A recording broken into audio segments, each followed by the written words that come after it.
Love this podcast? Support it and sponsor today. Simply head to ozcastnetwork.com for details. This podcast is proudly supported by Cooper's Ale House Jeps Cross and the ALH Group, Matt Hall from DR Kart South Australia, HandyPay, SA's leading personal lender, Patrizzi Course, and Tindo Solar, Australia's only solar panel manufacturer.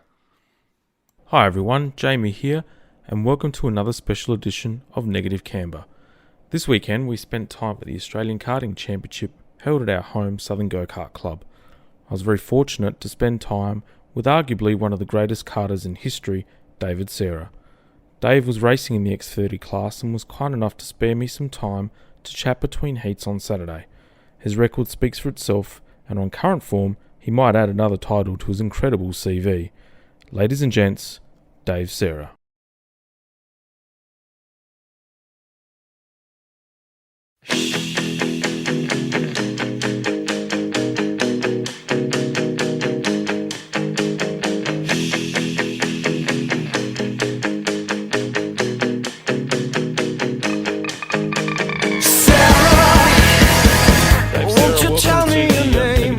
Podcast, mate. It's an honour, to be honest with you, with a multinational champion.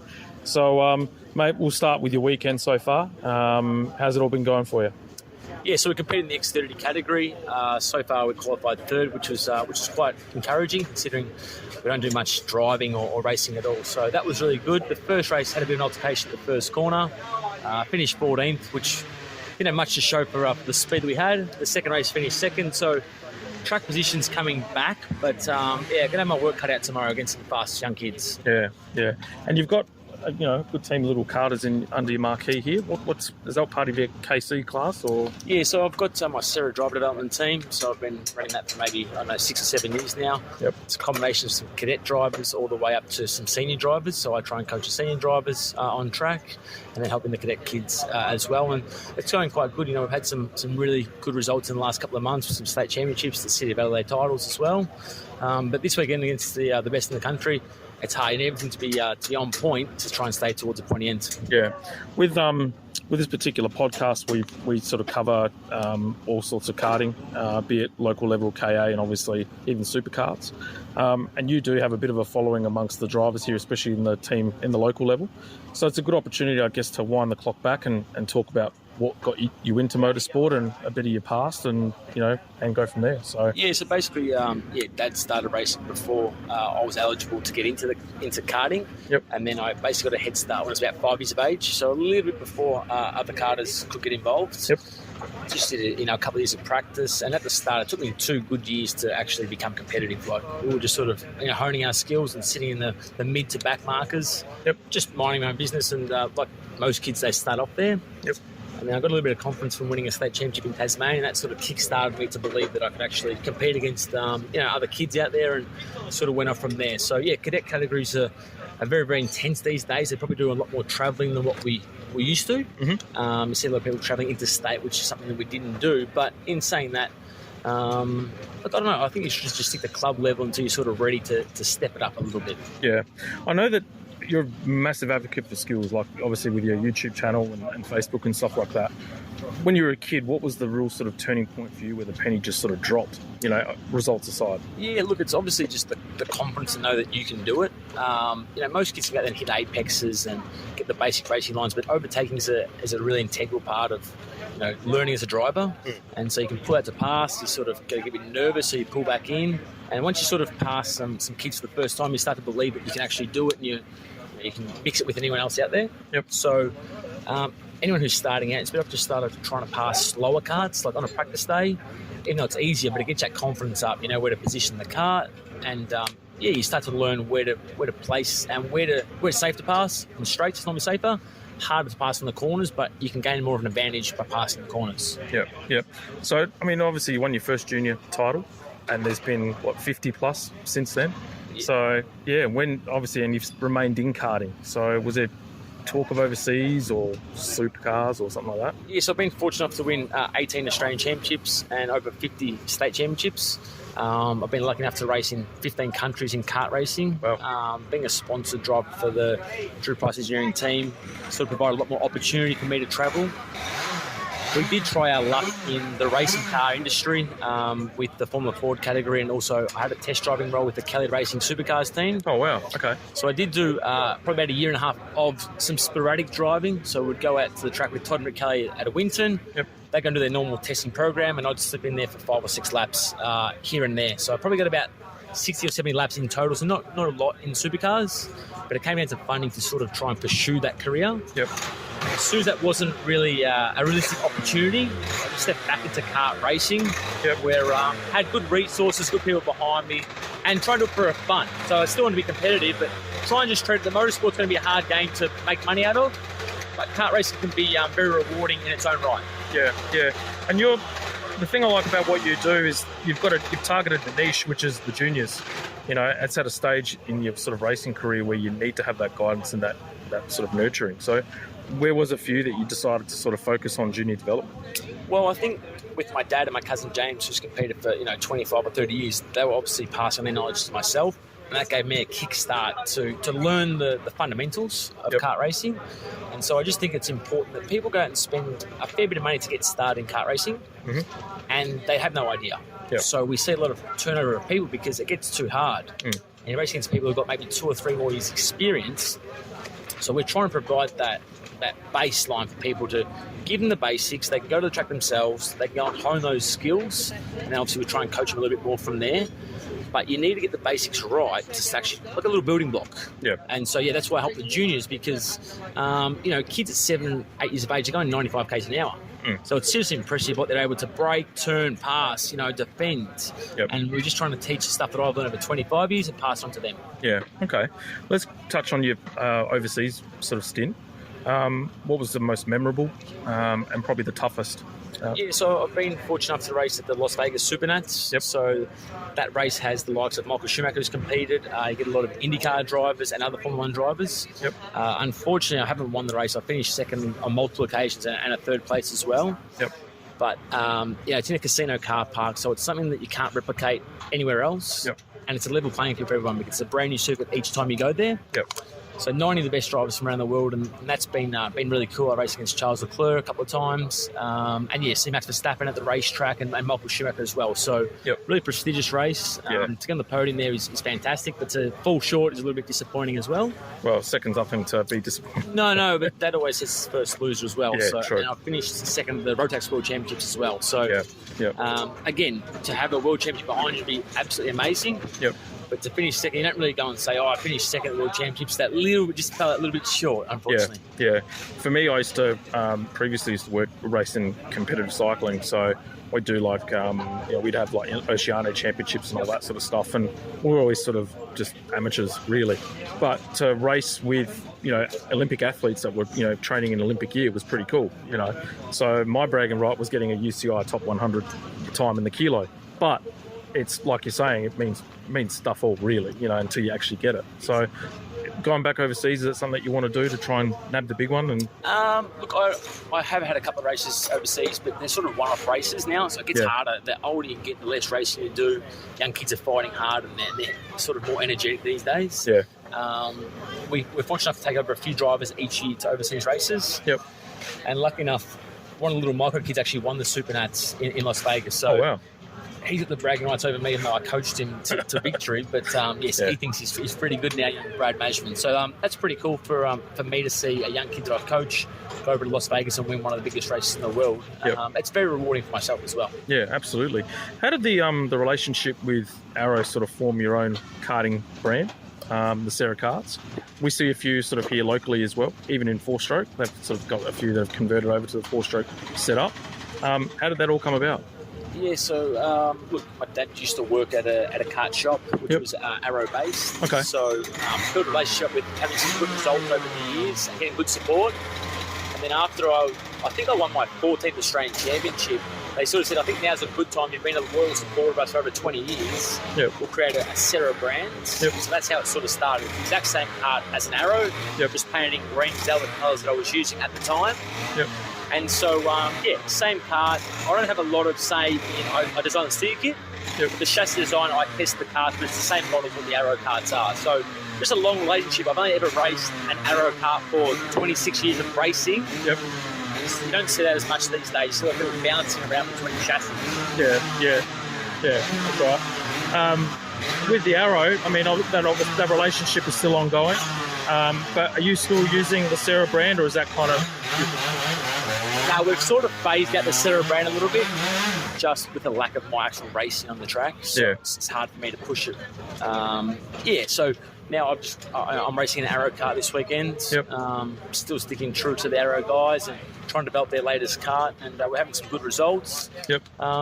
So I like to just stay loyal to the guys who've helped me over the years. Is that the special kart that everyone's talking about? It's a special kart. It's been crushed and bent and straightened and so on. So, look, it's nothing too special. It's a good kart. Yep. Oh, good. Excellent. In regards to the Erebus, how did that relationship all start? So when I did the Formula Ford, probably about 10 years ago now, and the Kelly Racing supercars, Barry Ryan was the team manager at Kelly Racing back then. Yep.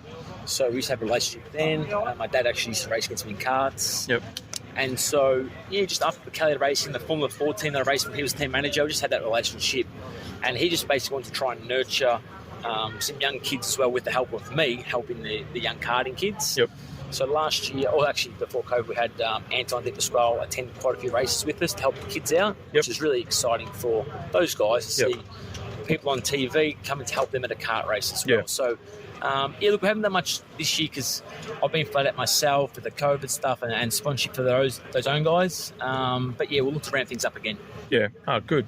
So, have you got a race that sticks out, or a title that sticks out in your mind as like your favourite?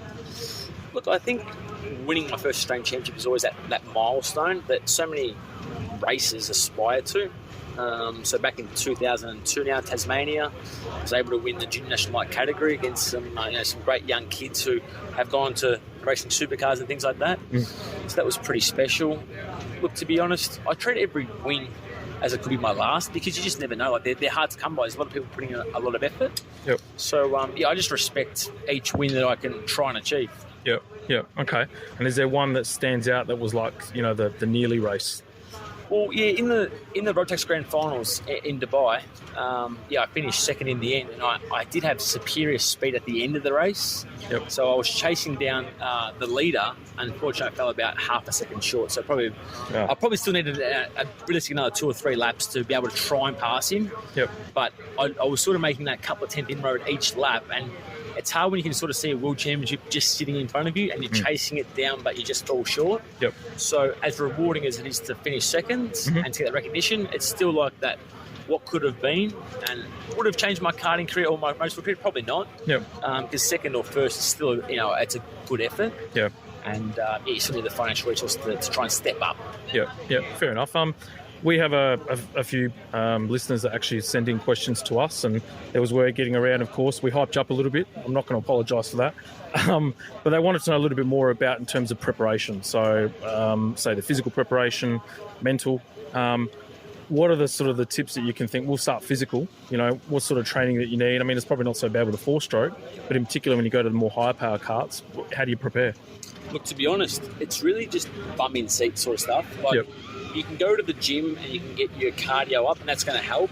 But there's some muscles that you can't really replicate until you're feeling the G-forces going around the corners. Yep. So even if you have to take it a little bit easier or do less laps in a session, the more sessions you can do on track, to be honest, throughout my whole karting career, I was just actively in the car. Whether it's once a week or once a fortnight, at my best, I was in the car all the time. Yep. And so, the reflexes are always sharp then.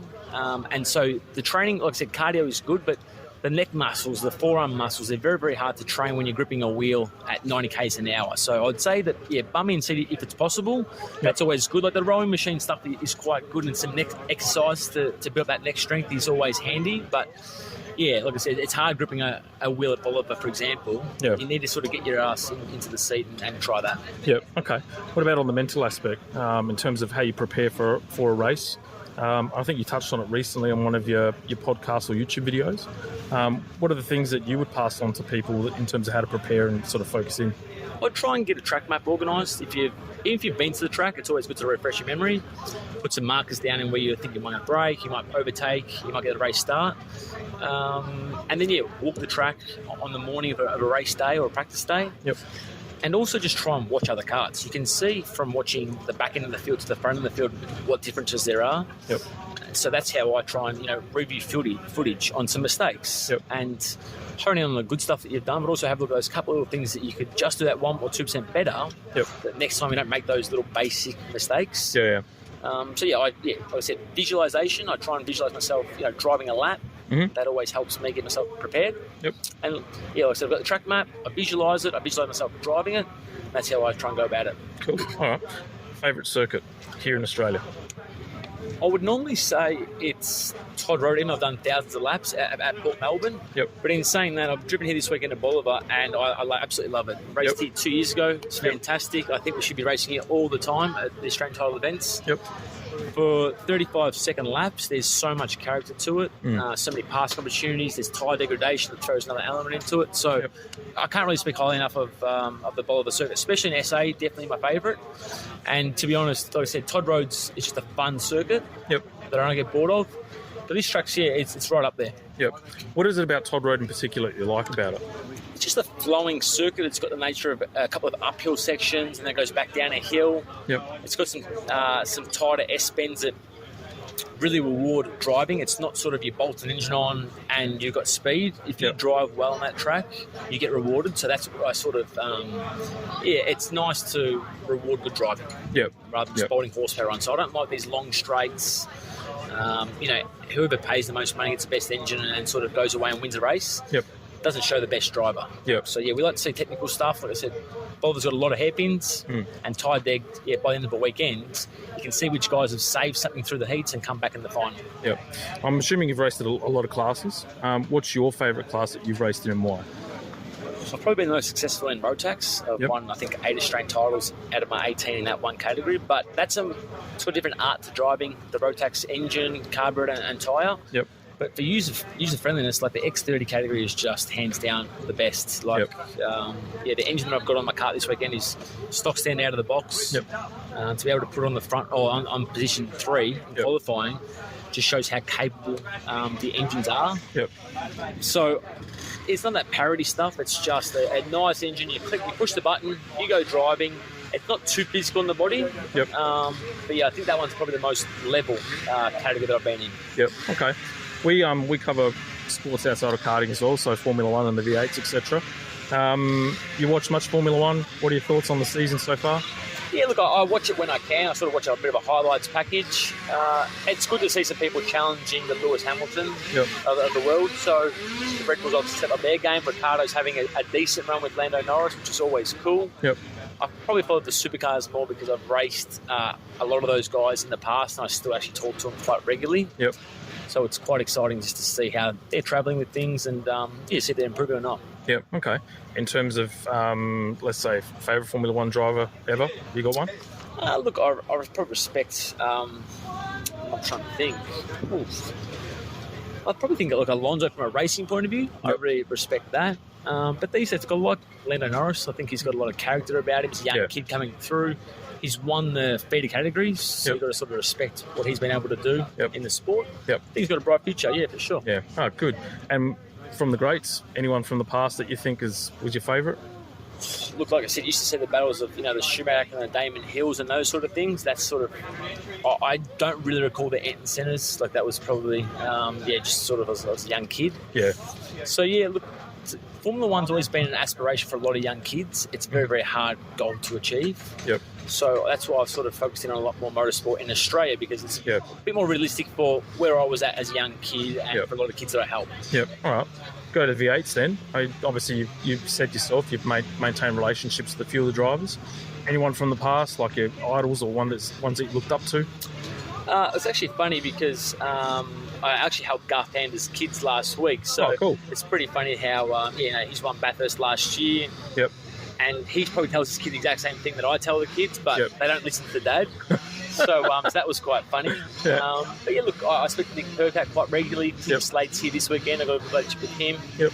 And yeah, I've done some stuff with Shane Van Gisbergen and stuff previously with Monster Energy sponsorship. So look, they've all got a lot of respect for what I've been able to do in the sport and kart racing. Yep. And yeah, they're nice enough guys to me, so I try and keep a relationship with them. Yeah.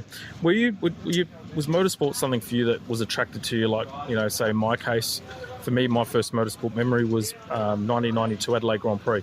So I'd been watching on TV and I got to see it live for the first time, and I'll never forget two, Alesi in the F92A, and then Senna, who was my idol in the Honda with McLaren. Was there one memory that sticks out for you where it's just like, wow, I want to do this. This is cool?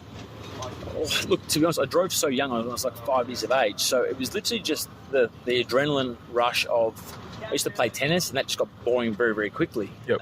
When you're driving at speeds of probably back then maybe 70 Ks or 85 Ks or 80 Ks, that's exciting for a 6-year-old kid, 5-year-old kid to drive around at that speed. Yep. I actually do remember driving on the track with Jamie Whincup and Will Davison. They were quite a few years older, and I was sort of running illegally, just sort of honing my skills at the back of the practice days. Yeah. But so I actually can still vividly remember Jamie Whincup, on the track with me. And I said I was 5 years of age, and he was probably maybe 12 years of age. Yep. So he was actually quite an accomplished karter himself in terms of results. So, yeah, sort of sit back and you think, that could have been me, No, not really. I've got no grudges on, some people have made it and some people haven't. It doesn't faze me at all. I've made a really fun career out of kart racing. Yep. And, some of those supercar guys, yes, they're racing every week. They're not having a lot of fun because there's a lot of stress involved with finding a sponsorship, getting results. Yeah. It's a high demand industry. Yep. Where karting still, is pressure, but it's less pressure. You still treat it as a bit of a hobby. Yep. So like I said, I wouldn't have probably travelled 15 countries if it wasn't for kart racing. Yep. And I've raced against, some Formula 1 drivers, some IndyCar drivers and so on, and beaten them. Yep. So I've actually just enjoyed my motorsport career for that. Yeah. Okay. So where to now for Dave? I mean, obviously you're racing still whenever you can, and you're starting to expand the karting class. Is that really what your focus is going to be moving forward? Yeah, so obviously I'm just a one-man operation. Like, people want me to coach their son or daughter. Yep. And it's quite hard to get all around the country or internationally as one person. Yep. So we've started up an online program called Kart Class, which is basically 5 different programs depending on what skill level and experience level that you're at. Yep. And it's basically just a series of videos and worksheets and so on that it's basically painted black and white. If you can hit these markers and fill in the worksheets with the right answers, that drivers will develop pretty quickly. Yep. And so at least that way we can target people in New Zealand or in Asia or in Europe, in America even. Yep. They've got a large audience of kart racers that I just can't coach myself otherwise. Yep, awesome. And is that something that's been derived over time where you've sort of focused on youth and thinking, I can start something like this? It's funny, I look back at notes and I had it done about 4 years ago. Yep. And just got slack and did start it, and things just weren't really moving wheels sort of thing. Yeah. So, and then obviously COVID hit, and it was like, if I only had this out, and I'm sure a lot of businesses are in the same position. Yeah. Which is okay, but there's still a niche there. There's still people that need help, and not just a beginner. You can still be a perennial 5th place kid, and you're like, I just want to get in the podium. So there's still programs there to suit your needs. Yeah. Look, it's really exciting to try and launch that in the next probably 4 to 6 weeks. Yep. And to follow the progress of kart racers who go through the program and see how they end up. Yep. Look, it's great content. I follow it. I've commented from time to time, but it's brilliant for me. Even whenever I get a spare chance, I'll sit down and say, well, what does Dave got to say? Because there's obviously people that ask questions that I think in my head, but I've got the balls to actually ask the question myself. So it's awesome. I love it, and I think the more content that we've got people like yourself that put it out there, the better. So thank you, mate. And look, I appreciate your time. I understand you're in the midst of the race weekend to take some time out to speak to us. All the best for this weekend, mate, and hopefully you keep listening to our podcast. Thanks very much for having me on board. All the best. Right, cheers. Love this podcast? Support it and sponsor today. Simply head to AuscastNetwork.com for details.